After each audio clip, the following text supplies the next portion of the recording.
Good afternoon, everyone. My name is Ralph Giordano, AIFD. Thank you for joining me today and showing an interest in proper care and handling and controlling your expenses.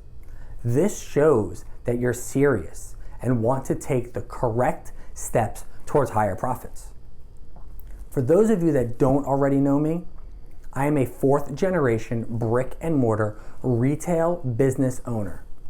My family's floral history goes back well over 100 years, and I've personally been in the industry my entire life. The story is that when I was born, we went straight from the hospital to my family's flower shop to see everyone since it was around Mother's Day, and I never left. So as you can imagine, I've seen and learned a lot in all of those years. But today, I would like to talk to you not as a presenter, but as that small business owner. And like most of you, I've been in the same situation trying to maximize my profits. I've been able to achieve that by buying in bulk, boxed quantities, utilizing proper care and handling, and focusing on my COGS and all my other expenses, saving me money, and you can as well. I'll walk you through my steps on processing, the proper use of chemicals, including the storage of your fresh inventory to extend its shelf life even more, giving you more time to sell that product. I will also give you some benchmarks to consider when setting your budget. All of this will help you lower your COGS, leading to a higher net profit. And that's what we all want, right? To make more money doing what we love, all while making our clients happy. Okay, let's get started going over those processing steps that I mentioned earlier, the processes that I've implemented at my shop. Now, I've tried and tested many different methods. And this is what I found works best for most of the botanicals we use every day. Here's what you'll want to do first. When you receive your boxed, dry packed product, the first step is to pre-clean your product. Now, people ask me all the time, Ralph, what does that mean? It's pretty simple. All that means is you leave the grower wrapper on and remove as much foliage from a quarter of the way from the top down. By doing this, we are removing any excess moisture that can lead to stem rot and mold. This is an important step in keeping your product boxed for longer periods. But don't remove all the foliage. You still want to keep some on the stem. Foliage does help with better water uptake. Then when you're done, you simply just rebox it the way it came, but make sure you don't cut it.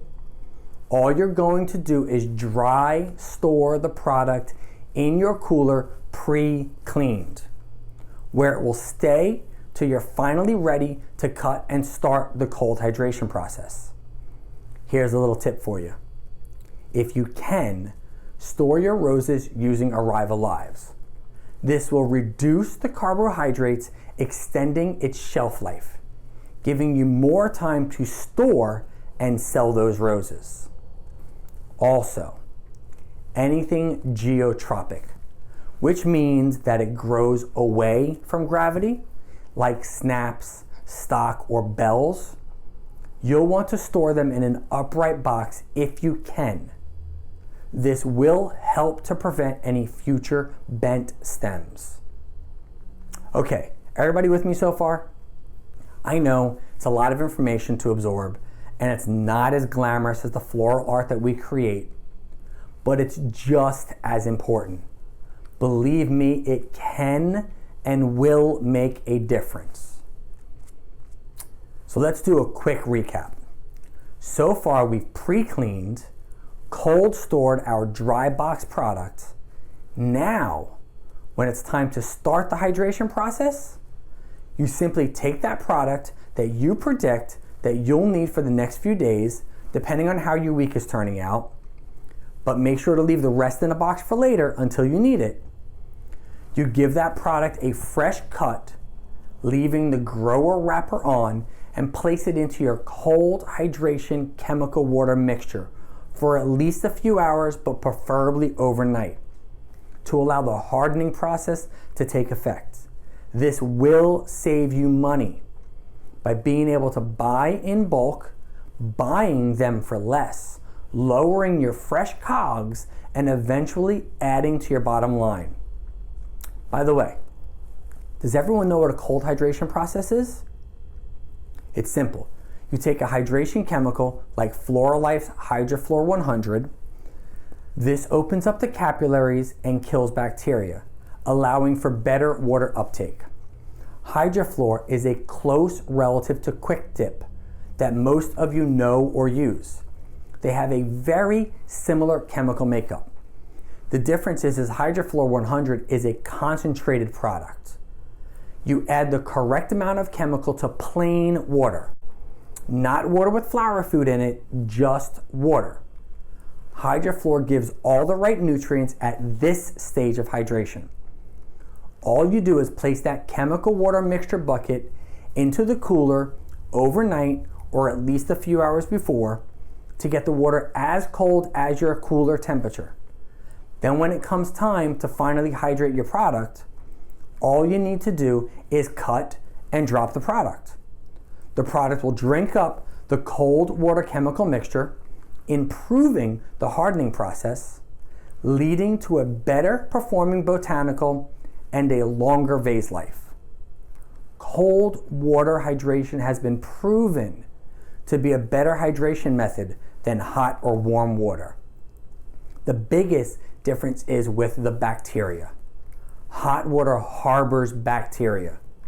Cold water does not. And bacteria is bad for all botanicals. I'll give you another tip. You can reuse the same HydroFlor 100 chemical water mixture bucket for up to a week.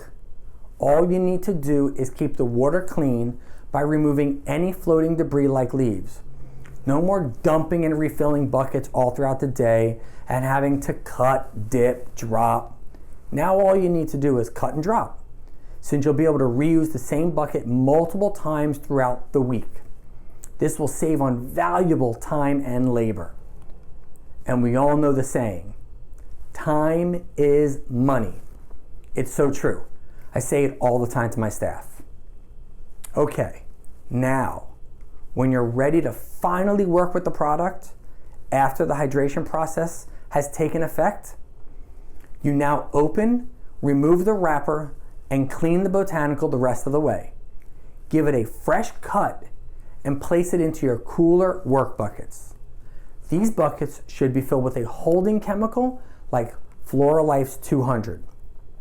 This will slow down the blooming process while giving it just enough nutrients to stay alive, extending its shelf life even further.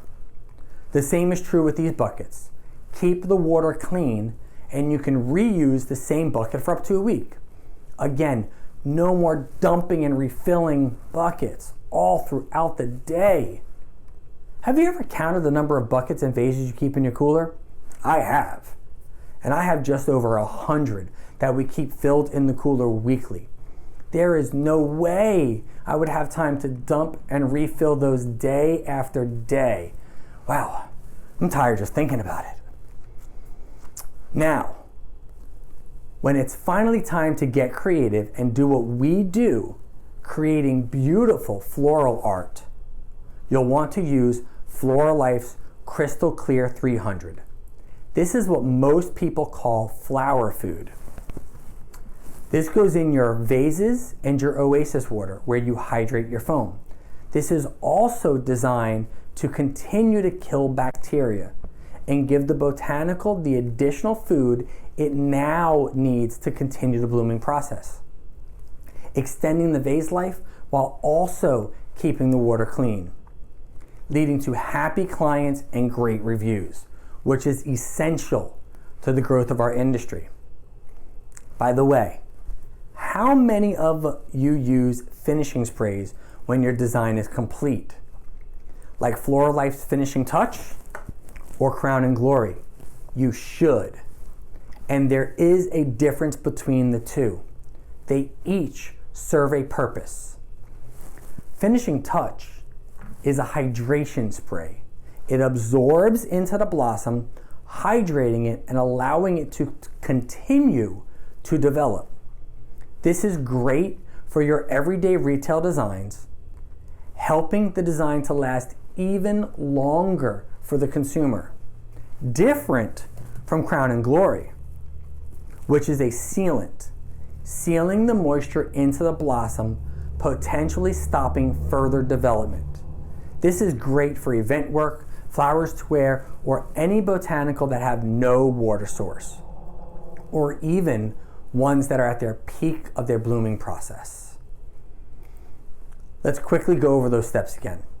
We've pre-cleaned, dry stored, hydrated, and used the finishing spray, all while saving valuable time and money. But now it's time to clean. I know it's like a curse word for our industry. No one ever wants to be the one to do it. But I'm here to tell you, it's not that bad if you use Floral Life's DCD. When you're finally done at the end of the week, you've sold all your flowers, or at least that's what we all strive to do. But now you're left with a cooler full of empty buckets that need to be cleaned. All you need to do is dump the water, give it a quick rinse with clean water, and spray diluted DCD on the bottom and inside walls of the bucket. Then flip it upside down to dry, but remember, do not rinse. It forms an invisible layer of protection that continues to kill bacteria long after it dries. All right, we just went over several ways that you can save valuable time and money. Now let's help you keep more of that money and go over those financial benchmarks I mentioned earlier. They will help you become and stay profitable. As time goes on, you'll be able to tweak these benchmarks, increasing your net income even more. It's a simple 4-category benchmark breakdown. 30, 30, 30, 10. 30% is for your general expenses. Rent, electricity, insurance, phones, anything that doesn't fall into the next 2 categories. 30% for all your fresh and hard goods. Out of that 30%, 20% for all your fresh inventory, and then 10% for your hard goods. Items like foam, vases, baskets, cardettes, ribbons, butterflies. Basically, anything that you sell or add to something you're selling that's not a fresh botanical. Then your next 30% is for all your labor plus matching taxes and any additional benefits you give yourself or your staff. Out of that 30%, 20% is to your total staff and 10% to the working owner's salary. Then out of that 20%, your staff should not exceed these percentages in these categories. Designers are 10% of arranged sales. Your sales staff is 6% of your total sales. Your office staff is 2% of your total sales, and your drivers are 50% of your delivery fee. The other 50% of the delivery fee should go to help pay for gas, maintenance, car payments, insurance, anything related to the delivery vehicle. Finally, leaving 10% for the store net profits. Now I know 10% doesn't sound like a lot, but honestly, it's what the average brick and mortar shop does these days. And if you're able to keep the other categories under their benchmarks, that will just help you to increase your net profit. You can put that back into your business to help it grow, or take that well-deserved vacation you've been talking about for years. It will take a little getting used to track your expenses this way, but I promise you, it's well worth the time. Okay, I know I've given you a bunch of things to think about and remember. But don't worry if you can't remember it all or have any additional questions. Feel free to reach out to me anytime. My DMs are always open, and I'll be happy to go over it with you again and answer any questions you have. Thank you for giving me your time today. I know time is money, but hopefully I just gave you ways to help improve that. I would like to thank my host and sponsors, Giordano's Floral Creations for hosting me today, AIFD for always supporting our industry, and Floral Life Smithers Oasis for supplying me with such amazing products. Thank you again for coming, and I hope you enjoy the rest of your day. And remember, stay profitable, my friends.